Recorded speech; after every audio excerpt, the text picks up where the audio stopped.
All right, so we are back with Series 2 of the Ricky Gervais Show, and we got Episode 3 here of The Fly. And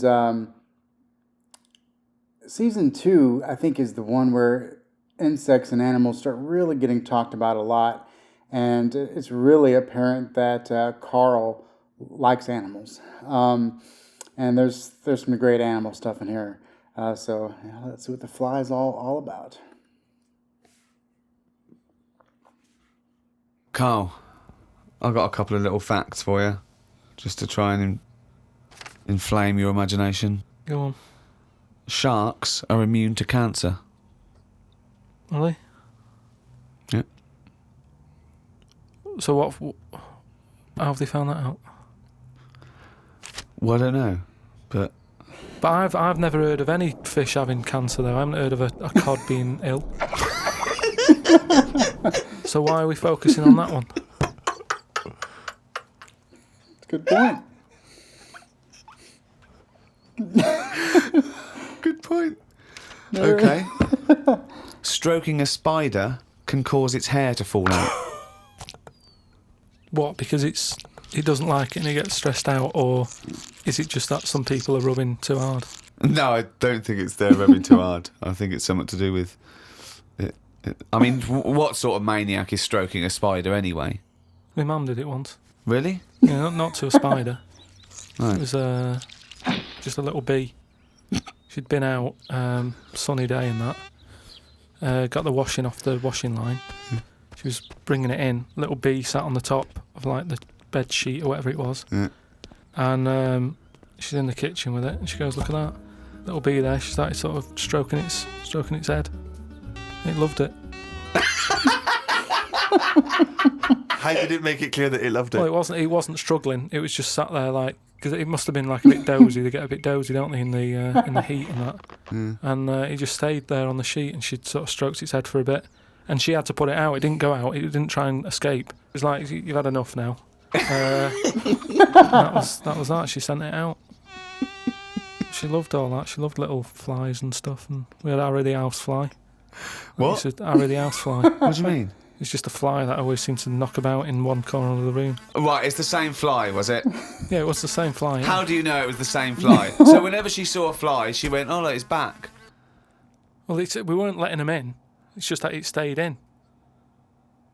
Carl, what makes you think it was a pet housefly as opposed to a different fly every day? Because it was always in the same place in the corner. But it could have been that something about that particular place that attracted flies rather than it was the same fly.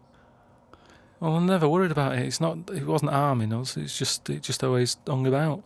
But how do you know it was the same fly? How do you I don't recognise know. it? We weren't worried about it. It doesn't matter, does it? If like we're thinking another fly's getting a bit of free rent or something, just let it stay. I don't understand why. But why? No. Right, okay.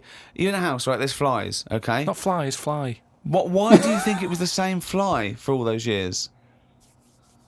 Just because we haven't got loads of other flies. At no point was there a crossover period where there's two, and it's like, hang on a minute, he's trying it on here. That's what I mean. It was always just one on its own. And we just thought, leave it, it's all right. I don't know why are you suspicious? Why you always think someone's out to do you? No, I don't know why you assumed when you see a fly every now and again that it's exactly the same fly. It In just fact, was. that it's Harry. The one in our house was the same one. How do you know? Well, all right, I don't, but at no point did I feel suspicious. Speaking of flies, though, and that, they've got one, right? I was out with Ricky, right, and he was reading the paper. There was a story there about a fly that its eyesight was bad or something, and they've made it a pair of glasses, and it had a picture of a housefly wearing. Okay, this is incredible, Steve. Can I take over? Hang on, let me just need to finish a couple of questions for that. So there's a small fly and they've made it a pair of glasses so that it can see better. Yeah. And your concern is what? Well, again, it's just that thing of we're looking after everything now, aren't we? Sorry, I've got to come in here, Steve. All right. I showed him the story. You saw it. It was a picture of a housefly with a pair of glasses on. Yeah. Right. It was about a one-sentence thing. It was about how far technology's come, Yeah, and a we're group helping of flies scientists out. using microscopy, right, and laser tools had as an exhibition, shown that they could make a pair of glasses smaller to fit on a hat. They'd put it on there and they'd taken a picture of it and it's on display. At no point was it actually, because the fly had bad eyesight, the fly was presumably dead, it was purely an art installation or a show of technology. I thought you were going to say, Rick, that you'd drawn the glasses on there. And he believed it like, there's a bearded lady in this paper. No. My God, Tony Blair looks like Adolf Hitler. No. What do you think of that, though? But they did it as an experiment. Yeah, but all things start as an experiment. But why would they make a pair of glasses for a fly? How would they know he had bad eyesight? How would they know it was the same fly? Bumping into stuff. I don't know. Bumping into stuff. It's just that thing, innit, of human nature is something's wrong with something, let's fix it. And they try and help people out all the time, don't they? When you know, we're always doing it. We're always trying to help people out instead of just going, you've been dealt a duff card, cope with it.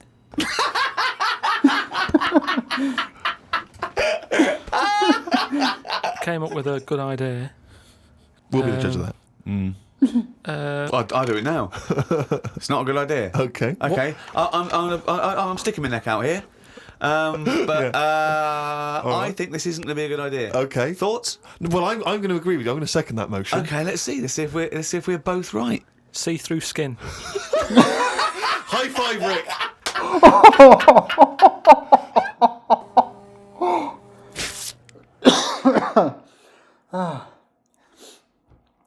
I think the newspaper fly is just the perfect example of where Carl concludes all of his other stories.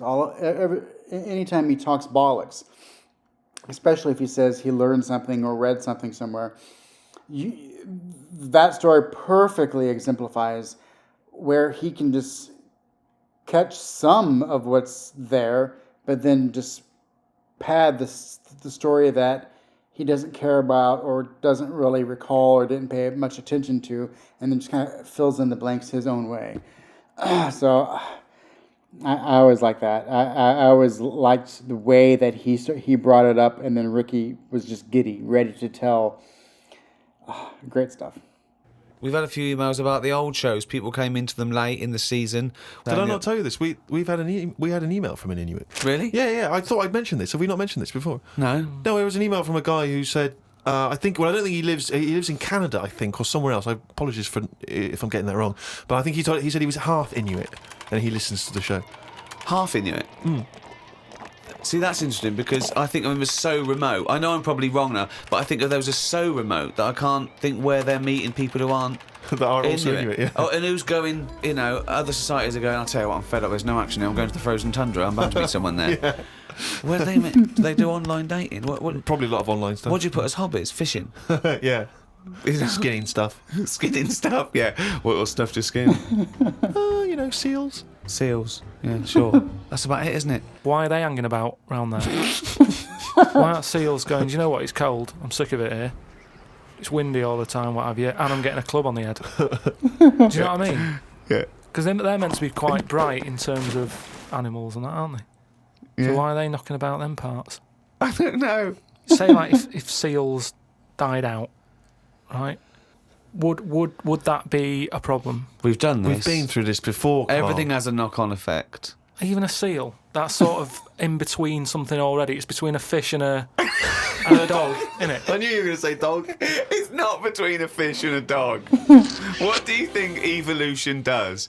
Fish to I'll never dog? understand it. Maybe What do you mean it's between a fish and a dog? I'm just saying it's. It was a perfectly evolved mammal that re-entered the water, I imagine, and then got streamlined. And I mean, it's between a fish and a dog. But why not have one and the other? Why not have, like, you've got a dog, you've got a fish. No, it's not anything in the between a middle. fish and a dog. It's not between a fish and a dog. I don't know what between means. I don't know what... This is it again about saving everything all the time. What is it doing? What's it doing? Everyone's feeling sorry for him all the time. Save the seal and all that. What's it doing? Why are we saving it? Let's just ask that question. What's it doing? I don't know what to say. It's between a fish and a dog. Ricky's not going to even give Carl a chance to refute any of that. He just does not like that phrasing.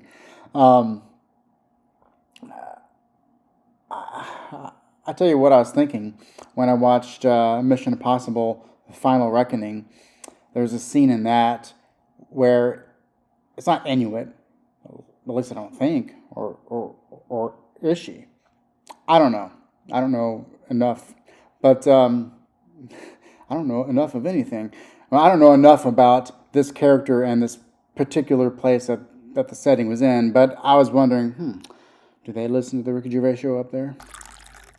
Out of all the people in the world to have a chat with, do you know what's his face? That German doctor, Which one? The guy that displays the human body? Guns Traven or something. Oh, right, yeah. Well, I don't. Is he a proper doctor? Because it's just that it's always. I mean, I could cut a body up. I never see him sort of put it back together. Is anyone keeping an eye on him? Sort of going, well, who is he actually? I'm sure he is a proper doctor. I mean, he doesn't answer everything. Like, he doesn't say. I don't understand why the intestines have to be that long. I don't know why it just can't go from the throat to the belly, exit, straight dark line down, out the arse. You must know. Well, no, because the way he dragged it out and it was like miles long. Yeah. Pointless. No, it's not pointless. It's Just have a straight. Do you know what I mean? It's Straight. what are you talking about?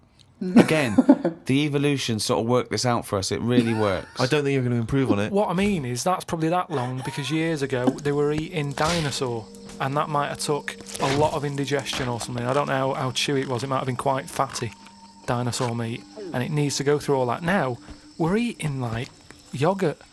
So I mean, we don't need anything that is doing that much work anymore. All the food is mashed up. Auntie Nora, right? All her food is mashed. Right? She doesn't have to chew anymore. She's got teeth, but she doesn't need them. And that's how She's got teeth, but she don't need them. No, but that's how we're she moving could have her on. intestines removed then. Well, no, but this is That what would I'm sort saying. our other problem, wouldn't it? We're changing everything all the time, aren't we? I mean, there's some fella who was looking at it on the internet. Identical twins, right? They were sort of sick of looking like each other. So they were like, what can we do, right?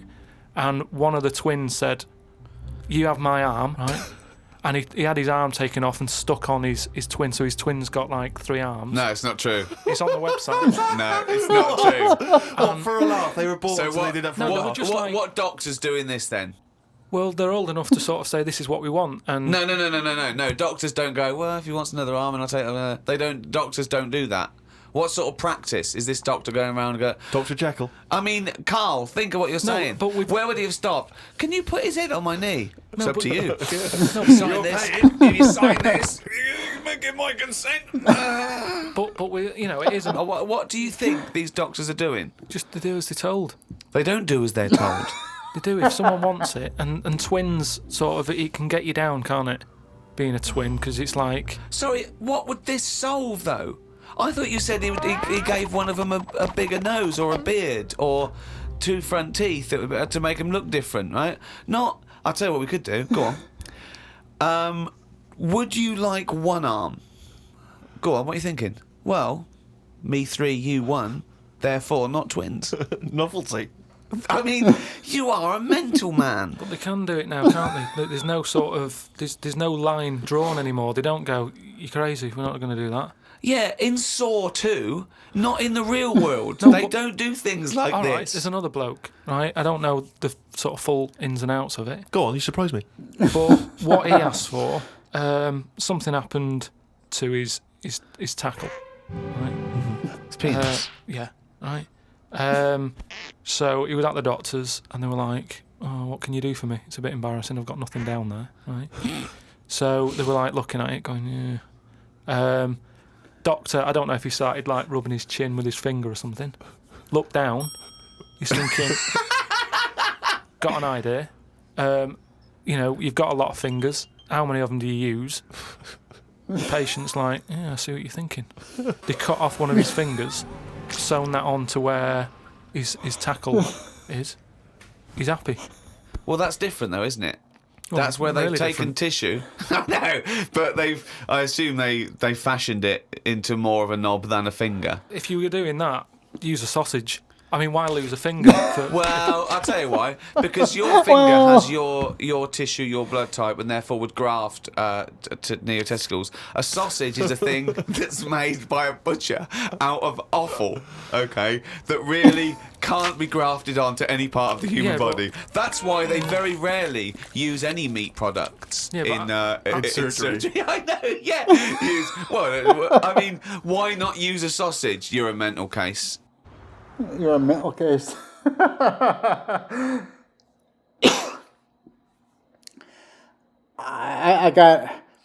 wonder if there's a story out there that fits that description. There's lots of stories about. I mean, there's one just the other day where someone is getting some type of surgery, then the doctor accidentally sliced his knob off.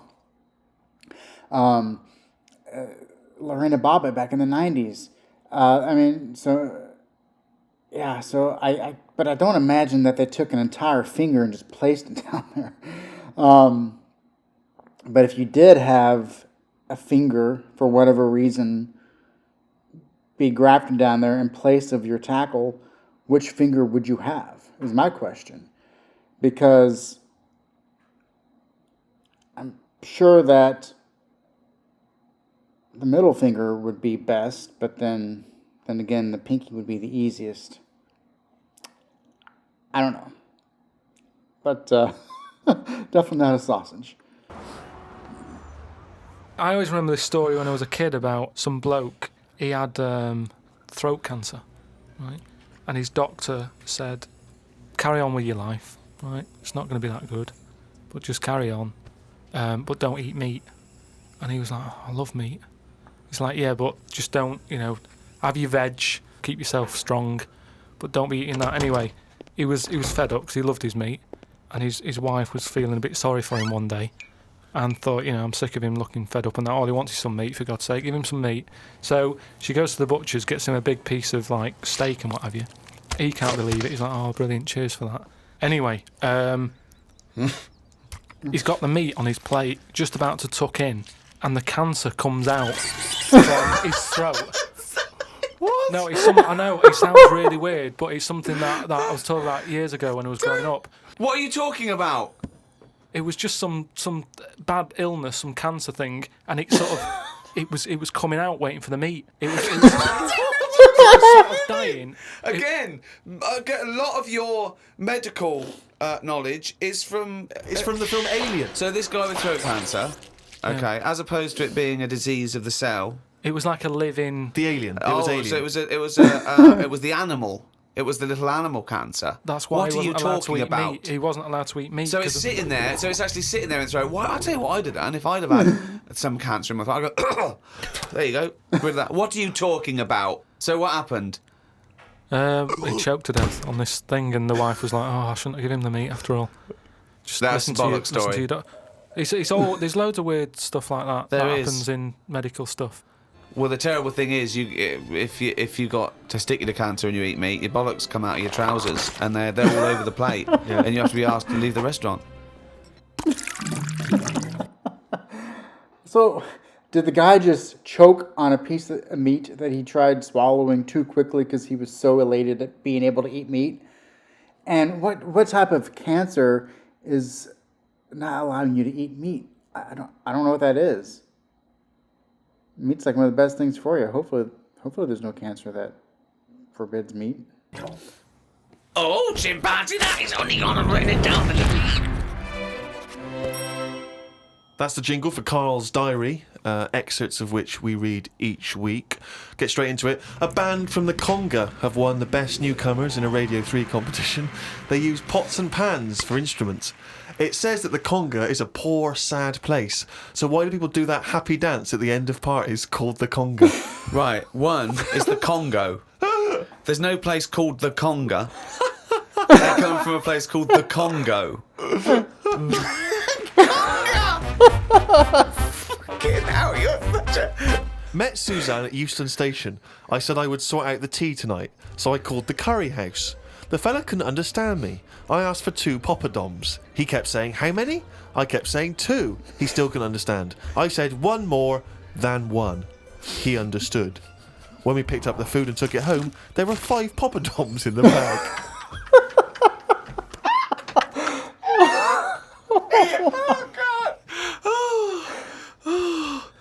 Oh God. There is a restaurant somewhere that sells knobs to eat. No, there's not. There is. No, there's not. No, there is. It says that women can't eat too many of them, and if you want a seal's knob for dinner, you have to book in advance. Right, it's gobbledygook. This is the ramblings of a madman again. It's a trend, he writes. It won't last long. It'll be like hummus. Called Ricky and asked what the difference is between the mind and the brain. Yeah, he did. That's a hell of a phone call Yeah, to get. unbelievable. Unbelievable. Ricky did explain, but I can't remember what he said.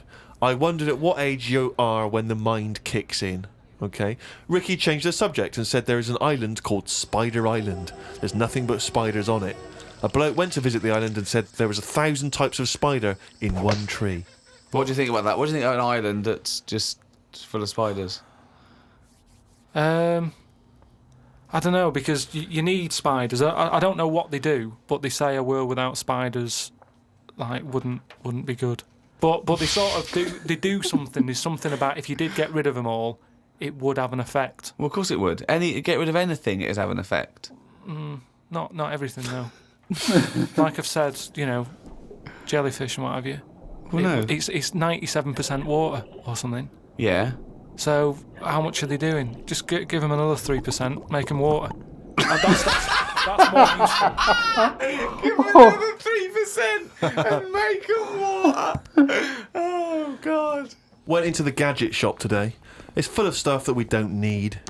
Gadget used to be a good word that made you think of James Bond with all his gadgets. The best thing I could find in the shop was a clock that ran on potatoes. We are definitely going backwards. I agree. Well, who cares about that? Who cares? A little electrical impulse. So what? Had a night out with old schoolmate. Found out about more of the other lads I went to school with. One is living underground. What do you mean living underground? Not like a mole. Do you Yeah. mean he's got a basement, or do you mean he digs a hole every night? My mate went to visit him and he said it had been raining really heavily and that, and it's all the rain's running in. What do you mean he went to visit him? He went down here. What's that? That's an hole in the ground. Yeah, come in. He just said, "Oh, come round to us," and he's living underground. What do you mean he's living He's underground? happy down there. He said it was really muddy and what have you. He said he won't be going back to visit him. I believe this though. I believe someone he went to school with now lives in a hole. That doesn't shock me. You spent far too long with him if that now you're just happy to accept. I totally accept that. I'd be surprised if I walked round where he lived that there weren't more people living in holes. His dad wanted to throw his budgie on the fire. True. His budgie died. His dad said, "Let's throw it on the fire." I mean, his mum. What did your mum do? She just was worried about the other bird that was left, so she made it a bit of company by getting a rock, getting a feather off the dead budgie, sticking it on the rock, putting it in the cage. So a Bit of man company. living in a hole It's not is unusual. not that bizarre. Right, carry on. Watched a film about Hitler. Didn't watch all of it as it was subtitled. Can't be doing with that. Asked Suzanne if cinemas are full of deaf people when they're showing subtitled films. She said, "Shh, I'm trying to watch it." I said, "What do you mean, shh? It's subtitled. I can make as much noise as I want." Yeah, She's a lucky woman. It must be a joy to watch a subtitled film. I mean, the concentration is up there already. It's not as easy as when you're hearing it because you read things, but it's possible. If you had a buffoon going, "I'm just going to sit here and make as much noise as I want," what's the point of that? Yeah. Do that in a cinema. Just walk into a subtitled film and go, "Right, everybody, let's all do the Congo." We're having our bathroom done. The bathroom man was round at 9 this morning. We weren't allowed to use the shower because it all had to be bone dry before we could use his waterproof filler. Not that waterproof then. Went for a brew with Ricky. We talked about monkeys and how they are closer to humans than they are to apes, and how bees will drink cider to get off their heads. Now and again there is a bee that lets the drinking get in the way of the work, and other bees sting it to death. Blimey. Yeah, well, there are bees. They love a drink, and they will drink pure alcohol. They love getting off it, and they fall down and they're drunk, right? But some bees get addicted in the same sort of percentage as human addiction. Like 10% of bees, they can't get enough of it. They take ethanol, they take cider apples and that, and then when they get back to the hive, they go in a bit pissed, and they've got guard bees, and they go, "Come on, we've all had a drink." Bouncers. Yeah, They sort of are, right? And they push them away and they push them away again. Then the next time they go, right, I've had enough. And they give it a good hiding. And Carl couldn't get over this. I saw his face. But I knew that he was thinking of that bee with sort of like eyes rolling around his head, a little bit belligerent with his jacket on backwards. Yeah. You know, and the bouncer going, come on, son, we've all had enough. Let's move away, Yeah. move away. You're not coming in, right? You're wearing trainers. Yeah, you know, you're wearing 3 pairs of trainers, and I'm sick of it. You know. But what I did find out, because I went home and went on the computer trying to find out about drunk bees knocking about, they're not actually meant to fly. It's only because they don't know. Fly. Well, no, but they're if they were told that you're not actually designed to fly, they wouldn't bother. No, this is that thing that goes around that aerodynamically, on the face of it, looking at the size of the wings and the body proportions and everything, that it's a surprise that they can fly. Okay, it's not that. No one's ever told them they can't, and as soon as someone tells me not meant to fly, they all fall out the sky going, "Oh, what are we doing?" Like in a cartoon. No, but it's something about the confidence and that. At the moment, nobody's It's saying nothing to so. do with the confidence. There is no such thing as confidence in bees. A bee never loses its nerve. That's not why it drinks. Because what are you drinking for? I'm just not confident anymore. There's no point to turn to the bottle. I can't go up there again. You're an idiot. You're an idiot.